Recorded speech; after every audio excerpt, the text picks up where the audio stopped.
예, 이제 오늘은 이제 열왕기하 이제 시작을 합니다.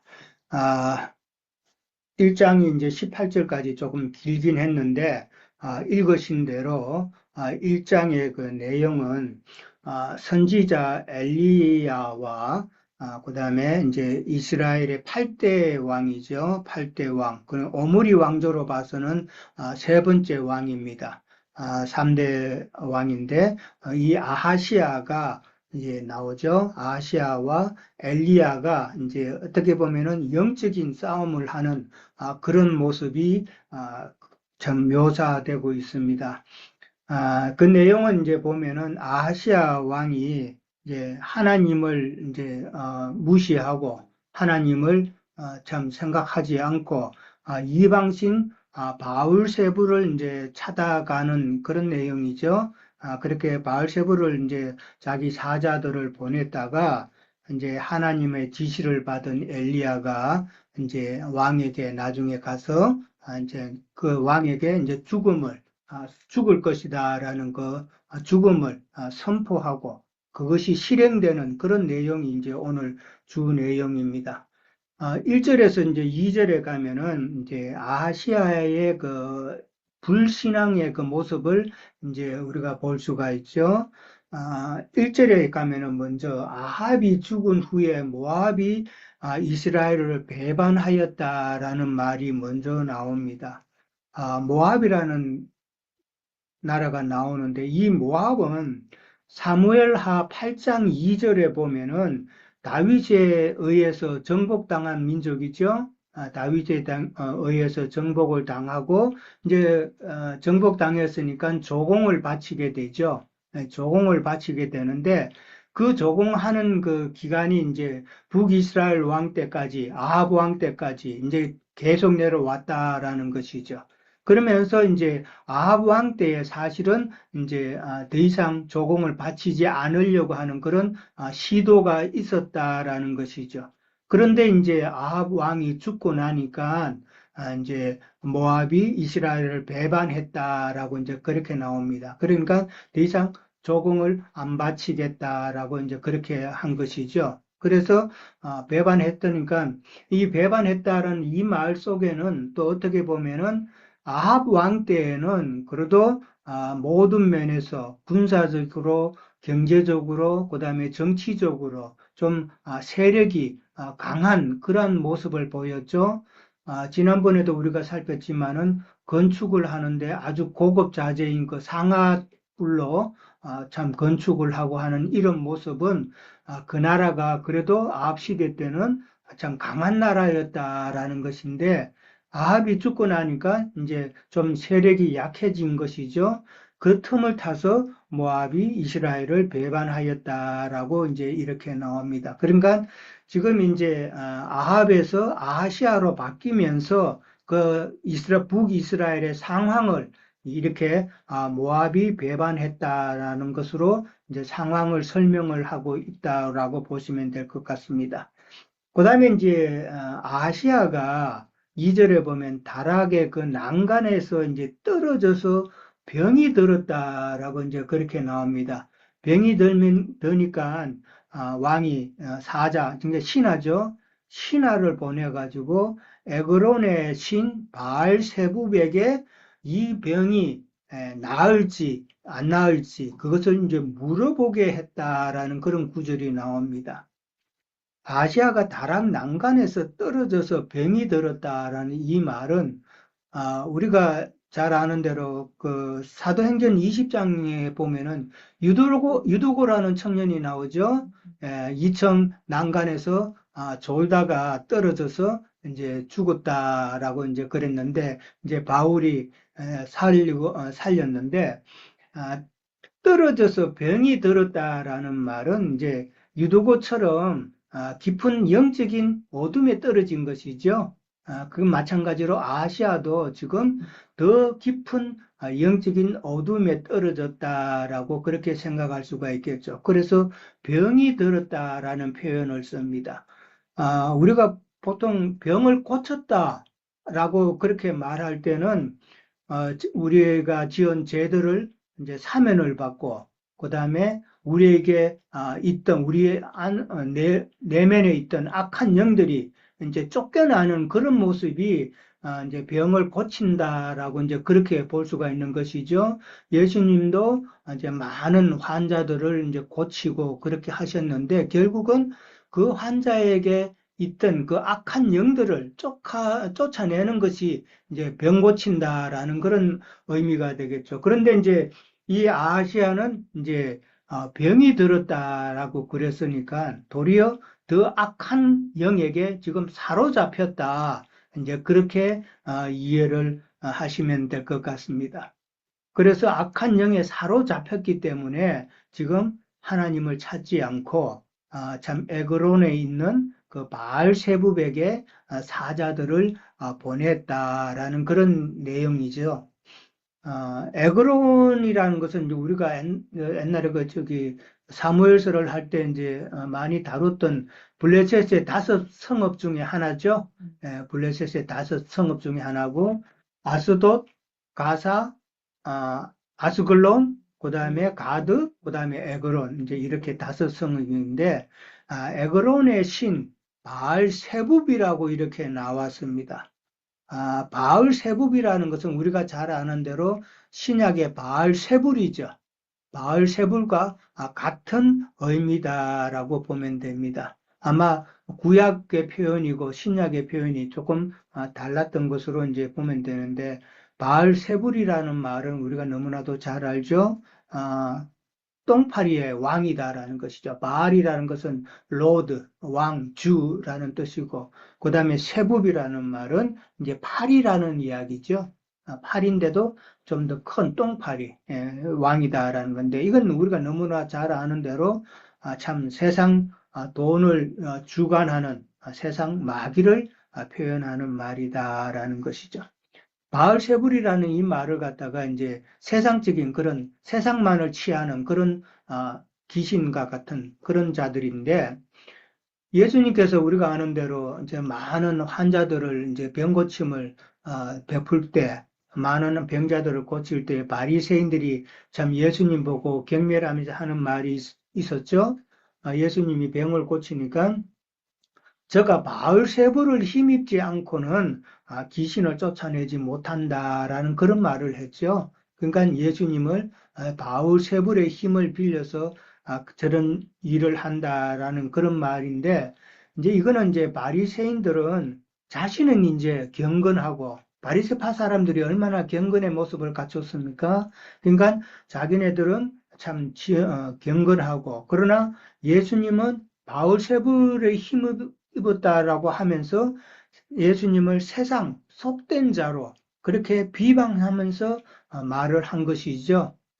그만큼 이제 바알세붑이라는 것은 세상에 매여 있는 그런 자들을 이제 보면 됩니다.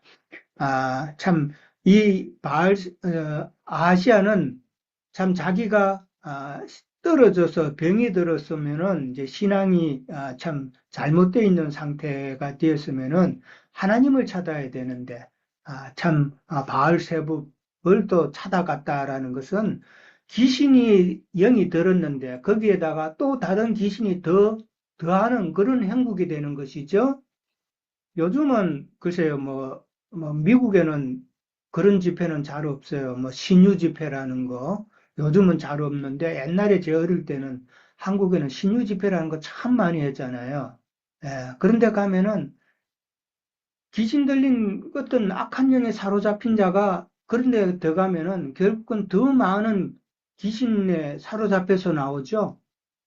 제가 참 한국에 있을 때 마지막 그 대학 시절 때 그때도 이제 보면은 저희 교회 다니던 사람이 제가 가르치는 학생의 그러니까 초등학생의 어머니예요. 어머니가 이분이 그런 신유 집회를 참 좋아했어요. 그랬더니만은 한 번은 완전히 귀신에 들려가지고 이상한 소리를 막 하고 막 그러더라고요. 참 그거 보면은 영적으로 악한 영이 사로잡혔을 때는 정말 하나님을 찾아야 되는데 하나님을 찾지 못하고 이렇게 귀신을 찾아가는 그런 모습은 참 오늘날 참 하나님의 진리를 제대로 알지 못하는 세상 믿는다 하는 사람들이 다 이런 우를 범하고 있다라는 것이죠. 자, 그리고 이제 또 병이 이렇게 문자적으로 봐도 병이 들었으면은 당연히 어떤 뭐 의사를 불러서 병을 고치든지 이렇게 해야 되는데 병 고칠 생각은 안 하고 자기 병이 나을지 안 나을지 그거 점치러 가는 거잖아요. 참 이것도 참 어리석은 행위다라는 것이죠. 예. 참, 아, 이런 모습도 사실은 오늘날 많은 사람이 이런 짓을 한다라는 것이죠.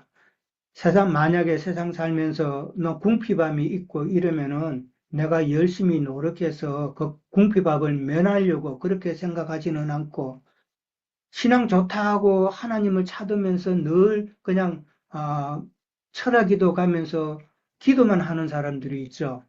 예. 기도만 해서 하나님께서 뭐 자기에게 참 물질적인 어려움을 다 해결해 달라고 하는 그런 사람들. 그런 사람들이 바로 이 아시아 왕 같이 자기가 병들었는데도 뭐가 잘못됐는데도 참 그것을 해결하려고 일단 하지도 않고 막연하게 기도만 뭐 점을 치러 다니는 그런 악한 행위들을 참 오늘날 세상 교계도 참 그런 모습들이 많다라는 생각이 듭니다. 물론 기도를 해야죠. 기도는 해야 되는데 이 기도라는 개념이 자기 것을 원하는, 자기가 원하는 것을 들어주는 그런 하나님으로 알고 기도하면 그것은 잘못된 것이다라는 것이죠. 자, 3절하고 4절에 갑니다. 가면은 이제 여호와의 사자가 엘리야에게 아하시아에게 선포할 말씀을 이제 주시는 내용이 나오죠. 여호와의 사자가 엘리야에게 사마리아 왕의 사자를 만나 말하기를 이스라엘의 하나님이 없어서 에그론의 신 바알세붑에게 물으러 가느냐 하시고 그러므로 네가 올라간 침상에서 내려오지 못할 것이다. 반드시 죽는다라는 그런 말씀을 여호와의 사자가 엘리야에게 주셨습니다. 그러면서 이제 사마리아 왕의 사자를 만나서 그렇게 말할 것을 이제 하나님께서 지시하셨죠. 근데 여기서 보면 여호와의 사자라는 표현이 있고 그 다음에 사마리아 왕의 사자라는 그런 표현이 있습니다. 그러니까 여호와의 사자와 왕의 사자를 지금 대비한다라고 이제 생각해 볼 수가 있고 여호와의 사자, 그 이제 사자가 이제 엘리야에게 하신 말씀은 그 여호와 엘리야가 가는 그 길은 하나님의 사역을 이루러 가는 그 길이지만은 사마리아 왕의 사자들이 가는 그 길은 참 귀신을 만나러 가는 그 길이다라는 거, 이제 이게 이제 서로 대비가 된다라는 것을 이제 생각해 볼 수가 있고요. 그 다음에 이제 왕의 사자들이 엘리야의 그 말을 듣고 5절에 가면은 바로 돌아오죠. 바알세붑에게 가지 않고 왕의 사자들이 아하시아 왕에게 바로 돌아옵니다. 그러니까 왕이 아직 돌아올 시기가 안 됐는데 어찌하여 돌아왔느냐라고 이제 궁금해하면서 질문을 하죠. 참 엘리야의 말을 듣고 그 왕의 사자들은 바로 되돌아가서 이제 아시아에게 전했다라는 것이죠. 6절과 7절에 가면은 엘리야에게 이제 들은 말을 왕의 사자들이 그대로 전달을 합니다. 3절과 4절에 나와 있던 그 내용이죠. 그 내용 이제 그대로 전달하고 그 다음에 이제 아시아가 이제 어떤 사람이냐라는 것을 질문을 하게 되죠. 그러니까 그렇게 질문하는 것은 그렇게 말할 수 있는 자가 누군가 이제 궁금했지만은 사실은 아시아는 어느 정도 짐작은 하고 있었다라는 것이죠. 엘리야일 것이다라는 거. 그래서 참 그렇게 질문을 하지만은 추측은 하고 있었다라는 것이죠. 그 다음에 이제 8절에 가면은 이제 그들이 이제 대답을 하죠. 그들이 대답할 때 첫 번째는 털이 많은 사람이다라고 그렇게 이야기를 합니다. 그 다음에 허리에는 가죽띠를 띄었더이다라고 이제 그렇게 말하니까 아시아 왕이 엘리야라구나라고 이제 알았죠. 자, 근데 이 왕의 사자들은 털이 많은 사람, 그 다음에 허리에 가죽띠를 띠었다. 그러니까 외모로만 판단을 했죠. 외모로만 판단했는데 우리가 보통 어떤 사람이냐라고 이제 했을 때는 우리는 이제 육의 몸을 가졌으니까 외모적인 그런 모습만 보는데 그 사람의 영적인 면, 그 내면을 볼 수 있는 그런 참 영안도 키워야 되겠다라는 생각이 듭니다. 그 다음에 이제 털이 많은 사람, 그 다음에 허리에 가죽띠를 띄었다라는 이런 표현은 참 분별된 그 삶을 살면서 경건하게 생활하는 그런 어떤 선지자의 모습이다라는 것이죠. 우리가 잘 아는 것처럼 세례 요한이 그랬죠. 마태복음 3장 4절에 보면은 세례 요한이 약대 털옷을 입고 가죽띠를 띠었다라고 그렇게 나옵니다. 털이 많다. 낙타의 약대의 털옷을 입었다라는 그런 말은 부정한 그 짐승의 몸을 입었지만은 그러나 하나님의 충성된 선지자다라는 그런 의미죠. 털이 많다라는 것은 그런 의미, 약대 털옷을 입었다라는 말은 짐승의 털이니까요. 부정한 짐승의 몸을 비록 입었지만은 하나님의 충성된 사자다라는 것을 이제 의미하는 것이고, 그 다음에 이제 가죽띠를 띄었다라는 말은 참 띠라는 것은 묶는 역할이니까 자신의 마음을 묶는 그런 의미로 생각해 볼 수 있고, 그러니까 어떠한 유혹에도 흔들리지 않고 하나님의 말씀을 강하게 바르게 선포한다는 그런 의미가 있다라고 생각해 볼 수가 있는 것이죠.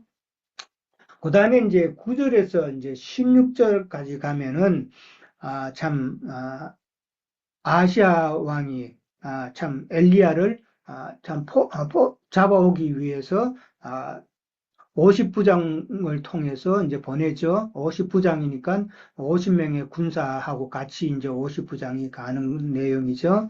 두 번에 걸쳐서 이제 참 갔는데 그러나 엘리야의 입에서 나온 불로 인해서 참 두 사람의 50부장과 그다음에 100명의 군사가 불사름을 당하는 그런 내용이 나옵니다. 참 불심판이라는 것은 일종의 우리가 보기에는 그 진노의 심판이죠.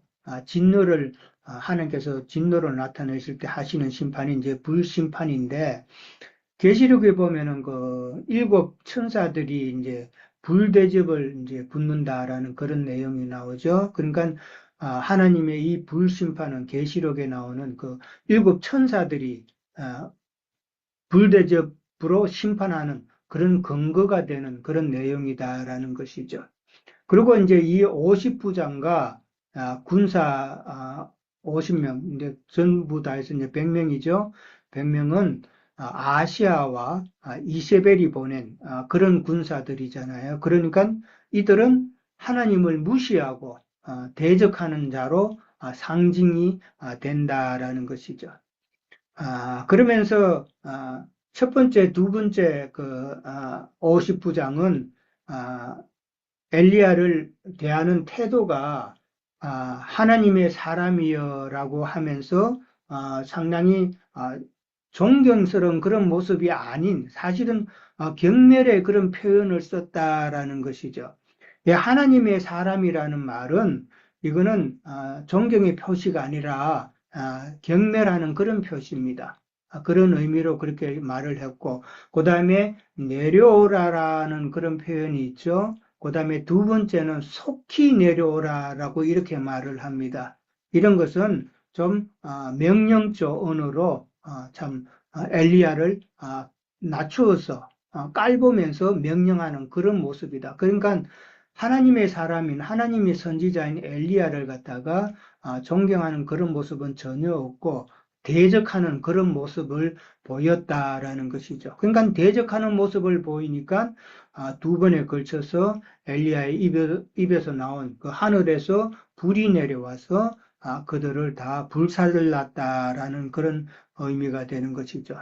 엘리야가 괜히 군사들이 자기를 잡으러 왔다고 해서 그렇게 불사르지는 않는다라는 것이죠. 그 원인은 하나님을 대적하는 그런 모습을 보였기 때문이다라고 생각을 해봅니다.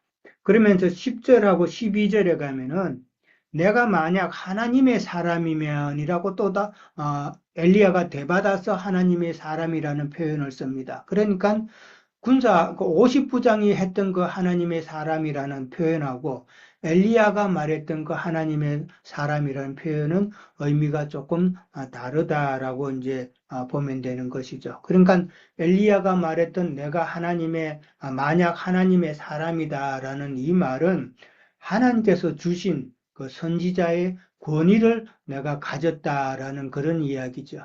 그러니까 하나님이 주신 그런 권위로서 이제 불로 참 너희를 사른다라는 그런 의미가 되겠죠. 근데 이제 첫 번째와 두 번째 이렇게 참 많은 사람이 이제 불사람을 당했는데도 여전히 아시아는 회개할 그런 기회를 놓치고 있는 것이죠. 예. 지금 아시아는 자기가 병들어 있는 상태면은 참 그것을 하나님을 찾아야 되고 이런 사인이 있으면은 하나님을 생각해야 되는데 더 완악해졌다. 악한 영에 더 참 잡혀서 병들어서 거기서 헤어나질 못하고 있는 그런 모습이다라는 것이죠. 그 다음에 이제 13절에 가면은 이제 시아가 세 번째 50부장을 보냅니다. 그런데 이제 이 세 번째 50부장은 행동이 완전히 다르죠. 무릎을 꿇고 엎드려서 간구함으로 참 자기의 생명과 자기와 함께한 50군사. 근데 이제 이 세 번째 50부장은 당신의 종이라는 그런 표현을 썼습니다. 당신의 종 50명의 생명을 구해달라고 이제 그렇게 이야기를 합니다. 이게 당신의 종이라고 그랬으니까 이 아까는 이제 군사라고 이제 그렇게 나왔으니까 그 의미가 조금 다르죠. 같은 참 깨달음을 받은 자들은 이렇게 엘리야의 종이 될 수 있다. 믿음의 같은 지체가 될 수 있는 그런 모습이 아닌가 또 생각을 해 봅니다. 그 다음에 이제 15절 이제 가면은 이제 여호와의 사자가 엘리야에게 참 그를 두려워 말고 그 세 번째 50부장과 함께 내려가라고 이제 그렇게 말씀을 하시죠. 그러면서 16절에 가서는 엘리야는 이제 아하시아 왕에게 직접 그 왕의 사자들에게 했던 그 말을 직접 아시아 왕에게 이야기를 하면서 선포를 합니다. 그러니까 17절에 가니까 엘리야가 전한 그 여호와의 말씀대로 아시아 왕이 죽었다라고 이제 그렇게 나옵니다. 죽었는데 그가 아들이 없다라고 이제 이야기를 하죠. 참 우리가 신앙생활하면서 우리는 후사를 두는 것이 참 중요하다라는 것을 이제 많이 배웠는데 참 아들이 없다라고 이제 이렇게 표현을 하는 것은 참 후사가 없는 그런 신앙생활을 하면 안 된다라는 그런 가르침을 또 이제 상기시키고 있죠. 그 다음에 이제 여호람이 대신해서 왕이 되었다라고 이제 그렇게 나옵니다. 이 여호람은 이제 아합의 아들이지만은 아합의 아들이고 그 다음에 아시아의 동생이죠. 아시아의 동생 여호람인데 유다의 그 여호람하고는 다른 사람이에요. 동명이인인데 다른 사람이고 그 다음에 나오죠. 유다 왕 여호사밧의 아들도 이제 이름이 여호람인데 그 여호람이 둘째 해 될 때에 북이스라엘의 그 아시아의 동생 여호람이 왕이 되었다라고 이제 그렇게 나옵니다. 자, 저는 이제 여기까지 하도록 하겠습니다. 이어서 연결해 주시기 바랍니다. 예.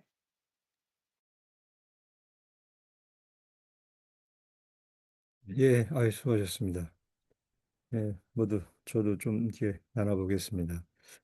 네, 우리가 그 바알세불이라고 이제 나오는데 그 아시아가 그 세상신 바알세불에 가서 이렇게 묻는 그런 장면이 나오죠. 이게 이제 우리가 흔히 생각하는 이제 세상 교계에 있는 분들의 그런 그 심리라고 봐요. 어떤 기도원에 가서 뭐 묻는 자세죠. 기도원에 가서 기도원에 가면은 이제 자기가 보통 이게 하는 일이 어떻게 될 것인가, 또 어떤 축복을 받을 건가 하는 그런 것이죠. 그래서 궁극적으로는 이 아하시아도 하나님의 뜻을 구하고 조물주의 어떤 그 이 인생들을 운영하는 본질을 이렇게 구하지를 않는다는 거죠.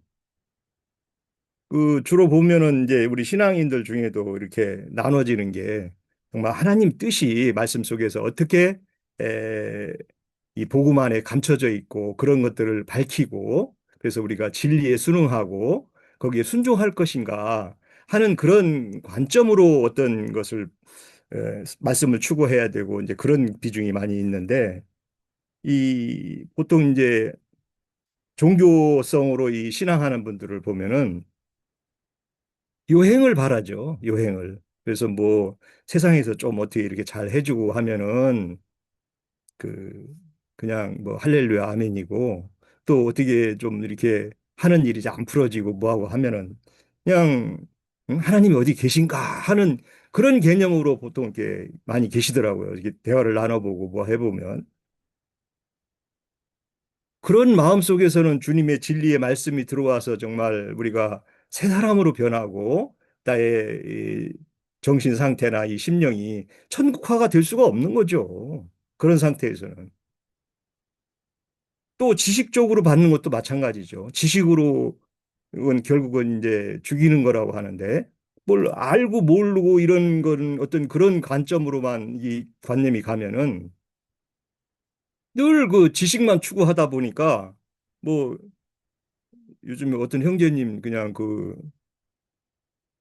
신학 개념에서 나온 그 론 쪽으로 그걸 뭐 이렇게 올리셨던데 그거 읽으면 더 이게 혼란스러워요. 뭐 하나 정리되는 게 없어요. 이렇게 볼 것인가 저렇게 볼 것인가 전부 있는 거 저런 거 막 다 짜집기를 해가지고 그거 하나하나 논하자면 뭐 참 한 짐이에요. 한 짐. 그거. 예. 그 우리는 진리 안에서 뭐 주님이 이 말씀하고 어떤 말하고자 하는 것이 그렇게 예, 하늘에 앉혀진 자들한테는 이렇게 어려움이 아니죠. 예. 요행 같은 거 바라 이 세상에서 살 때도 요행 같은 거 바랄 필요가 없는 거죠. 아까 우리 유행진 님도 그 털이 많이 난자고 가죽띠를 띄었다고 하는데 우리도 사실은 겉사람은 짐승이죠. 겉사람은. 그러나 이제 속사람은 주님이 주시는 세마포, 새 옷을 입고 가는 그런 여정이 있다고 봐야죠. 새 옷으로 갈아입는 중이죠. 날마다 새롭게 되는 것이 세마포로 진리 안에서 나 안에 속사람이 이렇게 충만해 간다고 보는데 그런 그 진리를 깨닫고 하나님의 뜻이 무엇인가를 발견하고 하나님이 원하는 신앙을 행위라고 하는데 그런 행위에 초점이 맞춰져야 되는데 종교라는 것은 종교 지도자들의 그런 그 헷갈린 증언과 또 자기 어떤 만족, 요행성 이런 것을 추구하다 보니까 결이 달라지는 거죠. 가인의 길로 이제 그게 뭐 우리가 얘기했듯이 그저 느밧의 길이라고 그러죠. 느밧의 아들 여로보암의 길이라고 그러는데 열왕기상 끝장에서 나눴던 것 같이 그런 길로 신앙 노선이 이제 정해져 가는 거죠. 그쪽으로 한번 인이 쳐지면 또 우리 쪽 이런 얘기를 들으면 뭐 그냥 그거 맨날 말씀은 보기 나름인데 뭐 해석하기 나름인데 뭐 이렇게 그냥 가볍게 에, 말씀을 부여한다는 거죠.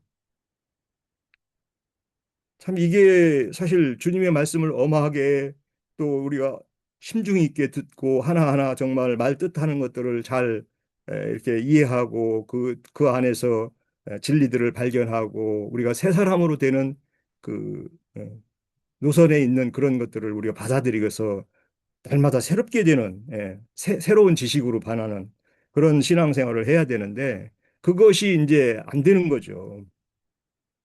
그 소돔성의 롯의 그 사위들이 그랬다는 거죠. 우습게 알아요. 이 진리의 말씀들을 이렇게 얘기해 보면 그거 뭐 이렇게 중요하냐 뭐 응? 이런 개념이 이제 예, 정리가 된다는 거죠. 참 쉽지 않습니다. 그래서 어, 불이 나와서 이제 많은 사람들을 살랐다고 그러는데 50일 중에 그 우리가 이제 형제님 늘 증거해 주시는 오바댜서 1장 18절에 돼 있죠. 야곱은 불이 될 거고 요셉은 불꽃이 된다. 이 이제 치천사의 개념이잖아요. 그룹 천사는 바람으로 주로 이제 역사한다고 그러죠. 세상에서는 풍파가 많다고 그러죠. 바다에 풍파가 많아서 바울 사도도 그 풍파 유라굴라의 풍파로 에, 로마로 향하는 길에 이렇게 했는데 주로 그 그룹 천사들은 바람을 통해서 이 세상에 영향을 주고 어떤 그 예, 환난이나 이런 세상 그런 것을 좀 그게 하나의 진리 안에 있는 자들은 그것이 어떤 과정으로 어, 진리를 가는데 방해 요소가 되면서도 어떤 환난을 그게 극복하게 되는 걸로 작동이 되지만 이 다른 길로 여로보암이나 뭐 그런 사람들의 길은 가면 완전 환난만 되는 거죠. 환난만 그냥 그 길에 있어서 그루천사들의 그리고 그 타락한 뱀의 영을 가진 사람들의 그 영 안에서는 늘 뭐 비진리가 그냥 늘 가득하고 그렇게 되는 영향이 되는 것 같아요. 그런데 이제 비진리를 태울 수 있는 거는 치천사죠. 그 스랍천사들이죠. 여기 뭐 두 번의 50부장들이 오고 그 50 그 군사들을 보내가지고 이렇게 에, 엘리야를 아시아가 이제 부르는데 부르는 목적은 뭐겠어요? 죽이려고 그러는 거죠. 죽이려고. 그러면 그 엘리야가 가서 그냥 순종해갖고 가서 죽을 수도 있겠지만은 하나님 여기서 이제 불 내려오게 해가지고 그냥 다 이렇게 죽었다는데 이게 뭐 물질적으로 이렇게 죽을 수도 있지만 오늘날 적용해 보면은 진리의 말씀을 탁탁 전하면 그냥 그 우리 전도를 해보면 아이고 저거 이단이네 하고 다 떠나가잖아요. 그런 개념이 예, 오늘날은 실현되는 것 같아요. 우리가 사실은 이렇게 뭐 목사는 아니다, 뭐 이렇게 예배당은 아니다 이렇게 하면 불의 말씀이거든요. 그게 그 사람들한테는 아유 뜨겁다고 그러죠. 막 어떤 그 전에 그 있던 그 지금 남원에 사시는 그 목사님인데 그분들은 그래요. 우리 나누는 걸 그 화면을 보더니 거기 사람들 다 왜 이렇게 무서워? 막 그래요. 무섭대요. 아니 뭐 사람이 말하는데 뭐가 무슨 아유 뭐 이게 이제 불맛인 거죠. 여기에 진리들을 막 나누는 것들이 자기들한테는 이게 견디지를 못하는 거예요. 막 뭐 그 계시록에 나오는 그 뭐 이런 얘기들을 막 이렇게 하면은 자기들한테 막 어떤 화를 이렇게 얘기하잖아요. 그 화의 대접이라고 계시록이 나오는데 그런 것들이 자기들한테 이제 해당되는 걸로 이제 우리들이 증거도 하고 그러니까 이 종교인이나 이 신앙 잘못하는 분들한테 사실은 지난번에 나눌 때도 그랬지만은 기독교인들한테 저 아는 뭐 그 동료들 목회하는 분들 이제 세상교회 목회하는 분들한테 얘기하면 굉장히 기분 나빠하고 불쾌해해요. 사실은 뭐 불쾌하거나 기분 나쁘게 할 의도는 전혀 없거든요. 같은 뭐 어, 우리 같은 호흡하고 같이 이렇게 뭐 성경을 추구하는 사람들인데 그러면은 이게 저 같으면 들으면 그게 그렇게 있고 그게 하나님 뜻이 아니야? 뭐 이렇게 이제 서로 대화를 해봐서 이렇게 뭐 풀어보고도 얘기하고 이렇게 할 텐데 아주 불쾌하고 기분 나쁜 것으로만 이렇게 받아들여요. 의도가 아닌데 그래서 그런 의도는 아니다. 뭐 당신을 무시하거나 당신을 뭐 이렇게 기분 나쁘게 하거나 뭐 폄하하고 그러려고 하는 목적이 아니다고 해도 그런 거는 관심 없어요. 왜 자기네 신앙하는 거를 너나 잘하면 되지. 왜 그렇게 자기한테 이렇게 목욕을 주냐. 이런 개념으로 이게 받아들이더라고요. 참 쉽지 않죠. 그래서 이게 이제 불의의 말씀이 되다 보니까 그들한테는 이게 못마땅하거든요. 우리는 이제 스랍천사들을 목표로 세마포를 입는 것을 신앙 노선으로 가고 하나님 뜻을 구하는 순종하는 말씀에 안에서 순종해 가는 그런 진리를 하는데 그 이제 세 번째 온 그 사람은 거기서 무릎을 꿇고 이렇게 구했다는 거죠. 엘리야에게. 그 보면은 그 계시록에 보면은 계시록 빌라델비아 교회 요한계시록 3장 거기 한번 보겠습니다. 9절이래요. 3장. 요한계시록 3장 9절인데 보라 사탄의 해당 곧 자칭 유대인이나 하나 그렇지 아니하고 거짓말하는 자들 중에 몇을 내게 주어 그들로 와서 네 발 앞에 절하게 하고 내가 너를 사랑하는 줄을 알게 한다. 이렇게 있어요. 이런 사람이 돼야 되잖아요. 그 비진리를 하는 사람 같으면은 와서 무릎 꿇고 절해서 그래서 주님이 정말 사랑하는 분이구나.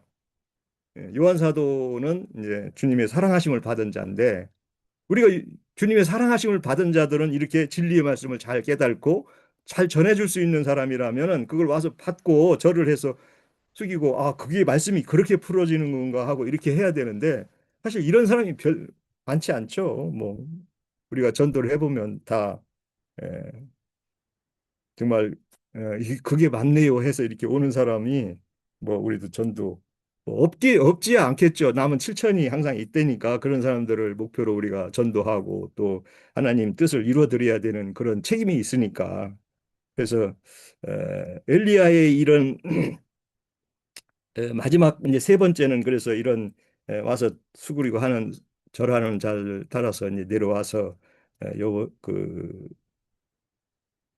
아시아를 이제 이렇게 만나서 또 이렇게 얘기하게 되는데 아시아가 결국은 죽고 아까 유영진님 증거해 주시면 여호람이 이제 우리말로는 이제 삼촌 작은 아버지죠 뭐 작은 아버지 작은 아버지 입벌 되는 이제 아들이 없어서 여호람이 되고 유다에도 여호람이 되죠 유다의 왕도 근데 여호람 때 여호람에게 그 순교를 당하죠 불화형을 당하는 게 엘리야죠 예.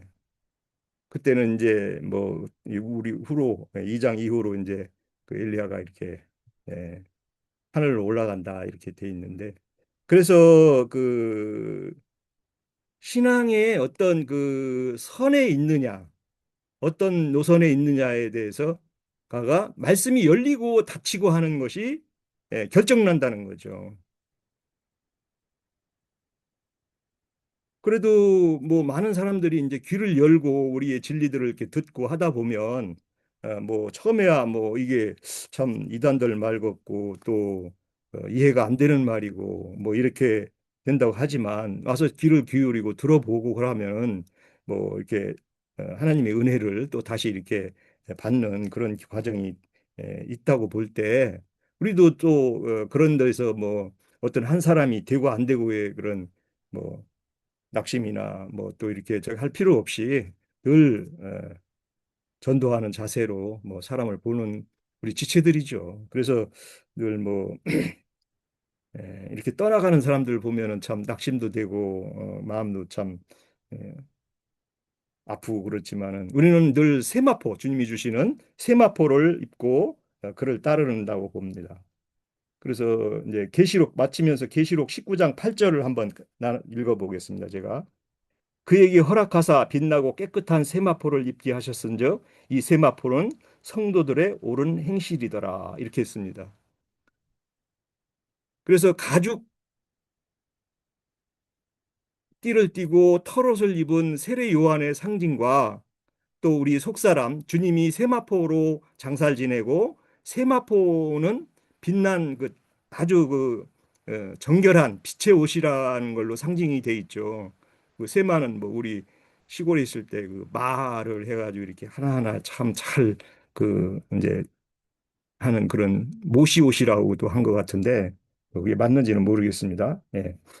그래서 계시록 19장 14절은 하늘에 있는 군대들이 희고 깨끗한 세마포를 옷을 입고 백마를 타고 그를 따르더라. 그를 따르는 건 주님을 따른다는 거죠.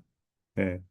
우리는 속사람으로서는 세마포를 입고 주님을 따르는 그런 자들이 우리의 예, 영적 상태라고 보는 거죠. 하늘에 앉혀진 자들의 예, 그래서 그것은 이제 뭐 부활에 되면은 지천사라는 그런 주님과 함께 왕노릇하는 자들에 대한 땅에서의 세마포 입은 자의 형태라고 보겠습니다. 마치겠습니다. 예, 또, 예, 요번 제가 참여할게요. 예, 말씀하세요. 예, 저는 다락방에 대해서 한번 좀 더 나눠보고 싶습니다. 다락이라고 그러는 건 집에서 이제, 우리 한국 다락하고 이스라엘 다락은 다른 것 같아요. 그래서, 다락이라고 나오는 그 개념을 어떻게 이해를 할 것인가 보면, 골방에서 기도한다고 하는 것과 같은 의미가 아닐까 싶어요. 그래서, 어, 이제 신약에서는 지붕에서 있던 자가 도망칠 때 그날에 오면 집 아래로 그 옷을 가지러 내려가지 말라 이런 말씀과 대비해서 보면 집 아래와 일상적으로 사는 것과 그 다락은 어, 이제 그 높은 곳이죠. 그래서 성경에서 우리가 신약에서 보면 마가의 다락방 또는 유도구가 떨어졌던 그 2층 다락방에 모였다 이렇게 되면 이것은 그 신앙을 추구하는 어, 그 뜻을 이렇게 다락에 올라갔다 또는 골방에서 기도한다 지붕으로 올라갔다 이렇게 이제 우리가 이해해야 되는 거 아닌가 싶어요. 그러면 여기서 누구는 거기서 성령을 받고 하늘에 올라가는 자가 되고 누구는 어, 이 떨어져서 이제 죽어가는 그런 상황으로 이렇게 대비해서 묘사가 된다고 보여요. 그 이사야 14장 10절부터 12절에 보면 너 아침의 아들 계명성이 어찌 그리 하늘에서 떨어졌으며 너 열국을 엎은 자여 어찌 그리 땅에 찍혔는고 그래서 또 14절 이렇게 보면 15절 보면 그러나 이제 내가 수울 곧 구덩이 맨 밑에 떨어짐을 당하리로다 이렇게 표현이 되어 있어요. 그러면 이들이 그 다락방에서 추구하던 그 신앙이 무엇이었는가 그러면 이제 그 기정교수님이 이렇게 표현하려고 했던 그런 부분이었던 것 같아요. 그래서 그들이 성령의 계시를 통해서 하나님이 어떠하심을 아는 그런 신앙이 아니라 종교적 관념 아래서 에, 그 조성되는 그 신관이 지금 오늘 그 아하시아 왕이 그 다락에서 떨어져서 죽을 수밖에 없는 그런 상태를 이렇게 이렇게 표현했다 이렇게 보입니다. 그 다음에 그 이제 엘리야가 산 위에서 있었다고 하는 것은 것이 이렇게 나오는데 세 번째에서 두려워하지 말고 따라가라 그랬을 때 저는 왜 엘리야가 사람 하늘을 명하여 그 불이 내려와서 그들을 태워버렸는가 그건 두려웠기 때문이라고 볼 수 있겠죠. 그러면 왜 두려웠는가? 어, 배우애고 어, 예를 갖추어서 어, 모셔가는 거였다면 두려울 일이 없었겠죠. 그럼 뭐냐? 네가 감히 내가 사자들을 보내서 바알세부부한테 물어보라고 그랬더니 네가 중간에서 길 막고 그렇게 하고 내가 죽는다고 그랬으니까 잡아오라고 했던 것으로 이렇게 이제 그림이 그려지지 않느냐 싶죠. 그래서 엘리야가 그 두 번의 불사름으로 이렇게 대응을 했었던 것인데 세 번째에서 지금 그 하나님이 따라가라고 할 때는 그들을 불쌍히 여기고 그 생명을 보존시켜 주는 것으로 이것은 그 무릎 꿇었다고 하는 것에서 그 뜻이 있겠죠. 그것은 엘리야를 예, 하나님에 대한 그 인식이 있고 또한 그 종이 저는 이렇게 이해를 해봅니다. 뭐 이번 이란에서 그 후메이니가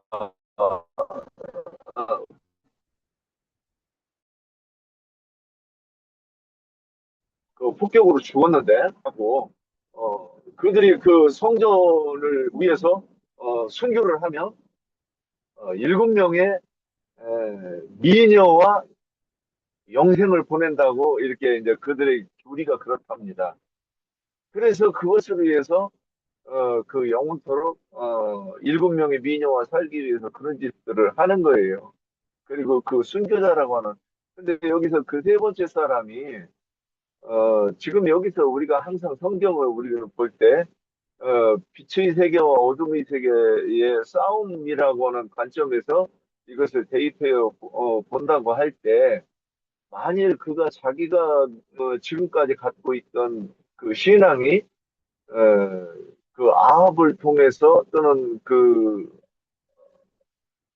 아합의 이 바알을 통해서 바알에 대한 신앙인이었다면 여기서 무릎 꿇고 자기의 목숨을 보존해 달라고 그랬겠는가? 기꺼이 서서 무릎 꿇고 우리 무릎을 꿇고 사는 이보다 서서 죽기를 원하노라. 우리들은 정의파다. 이게 찬송가에 나오는 걸로 알고 있는데 예, 우리는 다 뭐, 닥쳐서 그러지는 못할지언정 마음속에 그런 당당함을 가지고 이 신앙을 위해서 기꺼이 죽는 것이 우리 마음속에 그 어떤 목표 또는 그 신앙심이겠죠. 그런데도 불구하고 이렇게 했다고 하는 것은 그 앞에 선 그 자들과 어, 다른 그러니까 아합의 편에 서서 엘리야를 잡아가겠다는 것이 아니라 자기들의 불쌍함을 호소하는 그런 모습으로 이렇게 좀 보였습니다. 예, 여기까지입니다. 예, 수고하셨습니다. 예. 자, 또 이제 연결해 주시겠어요? 예, 안자매님 뭐 하신 말씀 있는 것 같은데. 우선 우리 열왕기 상을 마치고 열왕기 하로 이렇게 들어가는데 원래 우리가 알다시피 이거는 한글의 책이었죠. 그런데 이제 두루마리로 되어 있다 보니까 이제 예, 이렇게 상하로 나눴는데 특별한 기준은 없어요, 사실. 그런데 이제 굳이 이제 상하를 이렇게 나누어서 이렇게 내용을 좀 이렇게 정리해 본다면 그 열왕기 상은 사무엘 상하를 이어서 이제 다윗의 말년에 대한 어떤 그런 기록과 그 중심에는 이제 실질적으로 이제 솔로몬의 어떤 번영된 왕국의 어떤 통치, 그래서 솔로몬에 의해서 성전 건축이 이제 좀 중심이었었어요.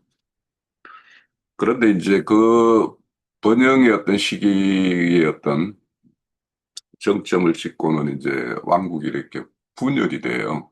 그래서 분열된 왕국에 대한 어떤 역사 이런 것들을 왕을 중심으로 이렇게 기록을 하고 있는데 그래서 왕을 중심으로 이렇게 기록하는 목적이 무엇일까 이런 걸 좀 생각을 해보면 항상 어떤 무리 속에서 제일 중요한 거는 머리죠, 그죠? 그래서 머리가 어떠한 사람이냐, 어떤 걸 추구하는 사람이냐에 따라서 이제 그에 속한 무리들이 다 이제 그런 방면으로 이렇게 나갈 수밖에 없는데, 그래서 이제 왕의 어떤 기록을 중심으로 그들의 어떤 행하는 어떤 행태에 따라서 하나님이 정직히 행했더라, 아니면 악하게 행했더라, 이렇게 판단을 해요. 그래서 결국에는 이제 그런 것이 이제 어 열왕기의 어떤 내용인데 하루 넘어오게 되면 이제 분열왕국이 결국에는 이제 북이스라엘은 아수르에 망하고 남유다는 그 바벨론으로 포로 잡혀가는 어떤 그런 걸로 이렇게 기결이 됩니다. 그런데 이제 열왕기 상하의 어떤 기록 시점을 보면 이들이 다 망한 이후에 기록하면서 그 열왕기 상하는 우리가 왜 망했는가 하는 것들을 살펴보게 만드는 것이 이제 열왕기의 어떤 기록 목적이라고 보여요. 그래서 어, 왜 망했는가 이런 것들을 이제 우리 어떤 일상에서도 음, 그런 모습들이 있을 수 있죠. 어떨 때는 하나님으로부터 칭찬을 받고 위로도 받고 하지만 때로는 하나님의 어떤 책망도 받고 징계도 받고 이런 것이 있을 것인데 그때마다 왜 이런 일이 생겼고 이런 일이 있었지라고 이렇게 돌이키는 것이 이제 그것이 하나님이 있으니까 이제 우리는 그렇게 우리 어떤 물론 어떤 일이 진행 과정에서는 대부분 몰라요. 그런데 이제 그 일이 결말이 되고 마침이 되었을 때 이렇게 되돌아보면 뭐 이렇게 처음 시작은 이렇게 됐고, 과정은 이렇게 되어서 결말이 이렇게 되었구나라고 우리가 이제 이렇게 보게 되는데, 그래서 중요한 것은 우리는 하나님이 이렇게 심중에 있기 때문에 하나님의 어떤 뜻에 내가 행했던 것들을 이렇게 견주어서 이제 우리는 그렇게 비교하면서 이렇구나, 이렇구나, 이런 것들이 있는데, 오늘 우리 열왕기 하 1장을 보면 하나님이 없는 사람들의 어떤 모습이 이제 이렇죠. 자신에게 어떤 문제가 생겼을 때 하나님이 아닌 그 에그론의 신 바알세부세계 가가지고 이렇게 자신의 어떤 문명이 어떻게 될 것인가 이렇게 묻게 되는 모습을 봐요. 그래서 우리는 이제 이런 열왕기를 통해서 우리의 어떤 신앙 과정을 이렇게 견주어 보면 좋겠고 그런데 하여 오면 결국에는 그 상에서 솔로몬에 의해서 성전이 이렇게 건축되었던 것이 그 예루살렘 성전이 이렇게 하나님으로부터 버림을 당하는 걸로 이렇게 결론이 되어지거든요. 그래서 그런 것들이 그래서 상하의 어떤 걸 굳이 나누자면 상에는 엘리사의 어떤 그 엘리야의 어떤 사역이라면 하는 엘리사의 어떤 사역으로 이렇게 중심으로 이어져요. 그래서 그것도 보면 인자 예수가 오셔서 예루살렘 어떤 성전의 어떤 그 모습, 그것을 이제 최종으로는 심판하는 어떤 그런 것이 되기 때문에 그래서 이렇게 건물 성전의 어떤 건축과 무너짐 이런 것들로 보면 엘리야와 엘리사의 어떤 사역은 인자 예수와 그 영의 어떤 사역 이런 걸로도 좀 이렇게 연결해서 볼 수 있을 것 같고 이제 똑같은 역사인데 우리는 이제 이렇게 우리 형제님 이렇게 말씀 전가할 때 보면 열왕기 상하와 역대하 상하를 이렇게 견주어서 이렇게 말씀을 주시잖아요. 그런데 이제 역대기 상하는 그 열왕기와 차이가 뭐냐면 열왕기 상하는 남북에 대한 다 이렇게 열조에 대한 어떤 그런 기록을 하고 있는데 역대 상하는 거의 남유다를 중심으로 기록을 하고 있어요. 그래서 그 남유다의 어떤 역사를 중심으로 기록하는 이유는 이제 남유다가 포로 잡힌 이후에 역대하는 이렇게 기록이 되었기 때문에 그러면 이제 포로로 잡혀간 자들이 우리는 어떻게 다시 회복할 수 있는가 하는 것들을 이제 말하고자 하는 것이 역대 상하예요. 그래서 이제 조금 그래서 관점이 다르다. 열왕기는 왜 망했는가?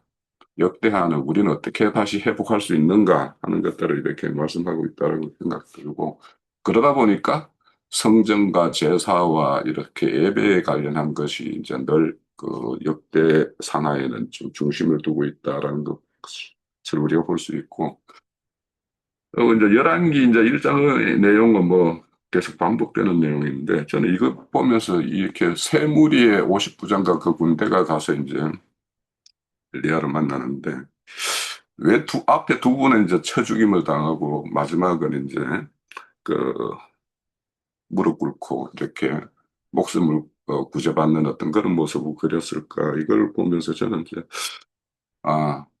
우리의 어떤 육적인 생각과 육적인 신앙 이런 것들이 이제 첫 번째 그 올라갔던 그 50부장의 어떤 무리의 모습으로 그렇게 보이고, 두 번째 올라갔던 무리도 어떤 혼적인 신학, 혼적인 생각, 뭐 이런 것들의 어떤 모습이 결국에는 그것도 체죽임을 당하고, 그래서 세 번째 되어서 결국에는 온전한 어떤 영적인 그 생각과 영적인 어떤 신앙, 그런 것들을 추구할 수 있는 그런 것을 우리가 보여주는 모습이 아닌가 이런 생각을 좀 했어요. 그래서 우리의 어떤 신앙의 과정도 보면 처음에 어떤 육적인 신앙과 또 혼적인 신앙 이런 걸 과정을 거쳐서 결국에는 궁극적으로 영적인 신앙으로 나아가는 모습이 있기 때문에 그런 미끄럼도 좀 보이고 결국에는 세상의 어떤 근세가 다 하나님 아래 있다라는 것을 이제 최종적으로 보여주는 것이 그래서 왕의 어떤 군대들이 이렇게 하나님의 사람 앞에 와서 이렇게 무릎 꿇는 걸로 이렇게 보여주는 걸로 이렇게 종결되는 것 같습니다. 예. 예, 감사합니다. 또 다른 제가 조금 네, 할까요? 안자매님, 예, 저도 잠깐만, 저도 황영재님하고 좀 같이 좀 느꼈거든요. 지금 말씀하는 것처럼. 근데 이제 그것보다 그 2절에 보면 다락 난간에서 떨어져 병들었다겠어요. 그래서 그 다락 난간은 사도행전에서 보면 아까 이제 말씀하셨지만 청년이 걸터 앉아 있었던 걸 보잖아요. 그럼 이 다락 난간은 굉장히 위험한 장소잖아요. 이 걸터 앉았기 때문에 지금 제가 볼 때는 양쪽에 어느 쪽에 발을 딛지를 못하고 딱 걸쳐 있는 상태라고 봐요. 한 면은 음, 신앙과 한 면은 그 육과 영이 걸쳐 있는 상태에서 이제 떨어져 병들었다고 했을 때 굉장히 이제 그 위험한 상태인데 그 불안한 영적인 상태를 저는 말한다고 봐요. 그래서 결국은 이제 육이 강하면은 육적으로 치우쳐서 이게 이제 떨어져 죽었는데 6절에 보면 에그론의 바알세바에게 물으라고 보내느냐 그랬을 때 내가 올라간 침상에서 내려오지 못할지라 반드시 죽으리라 하셨다고 했는데 9절에서 또 하나님의 사람이여 왕의 말씀이 내려오라 하셨나이다. 이미 주님께서는 내려오지 못하고 죽을 거라 했는데 이 보낸 50부장과 그의 군사들은 지금 엘리야한테 내려오라는 거예요. 내려와서 하나님 자기 왕의 말씀을 전하는 거잖아요. 근데 아까 이제 그러면서 아까 황영재님 말씀했던 것처럼 저도 그 맥락을 좀 같이 본 게 있어요. 왜냐하면 첫 번째도 죽었고 두 번째도 죽었을 때는 교만해서 마음이 교만하기 때문에 하나님의 말씀이 내려오라고 해야 되는데 그들이 내려오라고 했잖아요. 근데 저는 이제 예수님의 그 육체로 오신 것을 좀 느꼈어요. 주님이 우리한테 내려와야 우리가 구원을 받는 것이지 우리가 올라가서는 구원을 받을 수가 없잖아요. 주님께서 우리한테 오셔야 우리가 구원을 받는 건데 여기는 지금 거꾸로 내려오라는 거예요, 지금.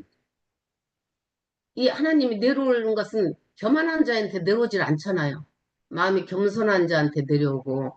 그랬을 때 50부장과 첫 번째, 두 번째도 저도 본 것은 세 번째는 이제 겸손하게 땅에 엎드렸을 때 무릎을 꿇었을 때 이제 주님께서 말씀이 있었잖아요.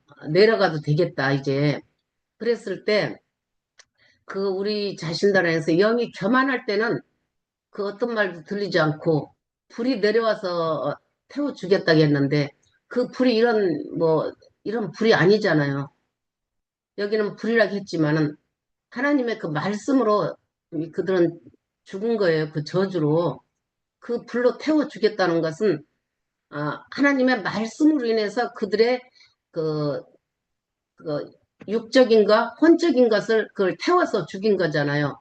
그리고 이제 세 번째는 여기 회복된 것을 저 본 거예요. 무릎을 꿇었을 때는 태웠을 때 우리 옛사람은 항상 태운다고 했잖아요. 주님. 우리가 이 교회 생활을 하면서 정말 그걸 태우지 않으면은 주님 앞에 한 번 태우고 두 번 태우고 하면 옛사람이 계속 이제 태워지면서 살러지고 새 사람의 속에서 나오는 것을 봤을 때 그 내 얘기에서도 보면 각을 치고 모든 것을 다 각을 쳐서 그것을 다 태운다겠어요, 불에.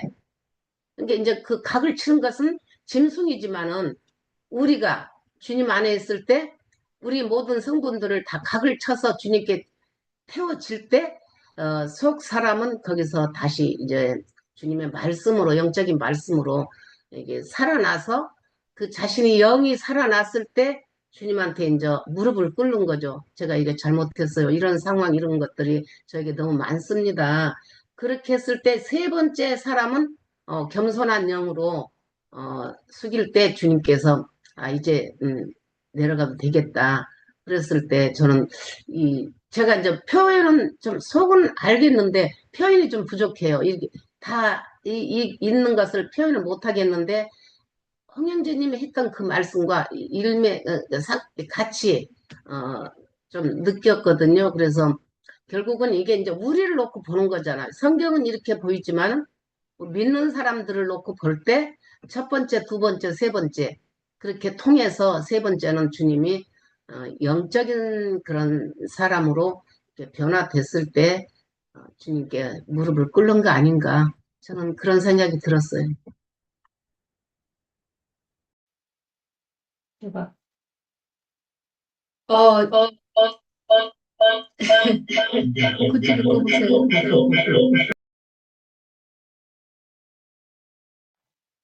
아니, 저는, 잠깐 보면서 엘리야의 그 심령 상태를 하나님께서 이제 점검하시고, 이제, 그 다음에 보면 엘리야가 이제 숨겨 죽잖아요. 이제 죽기까지의 엘리야의 그 단련하심? 이런 면으로도 좀 보여서, 아까, 윤현진도 약간 얘기했지만은, 이제 세 번째는, 그거 보면 15절에 보면은, 여호와의 사자가 엘리야에게 이르시되, 이제 너는 그를 두려워하지 말고 이제 내려가라. 근데 너는 이제, 그니까 마음의 준비가, 내려가면 사실 죽잖아요. 예. 이제 그 다음으로 숨겨당하는 길로 가는 그 어떤 훈련하심?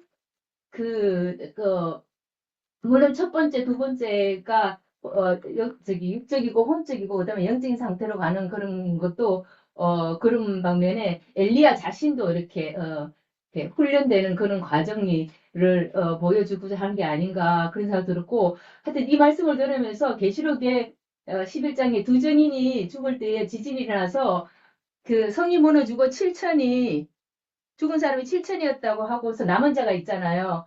그때 두 증인들이 죽을 때에 7천이 남는 것처럼 그 불에 살려 죽는 사람이 있는 반면에 엘리야를 통해서 또 남은 자가 있을 거 아니에요.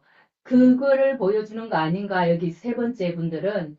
그래서 생명을 귀히 여기셔서 하잖아요. 근데 그런 각도로 저는 조금 보여서 잠깐 네. 나눴습니다. 예, 또 혹시 또 다른 분 계세요? 예, 예.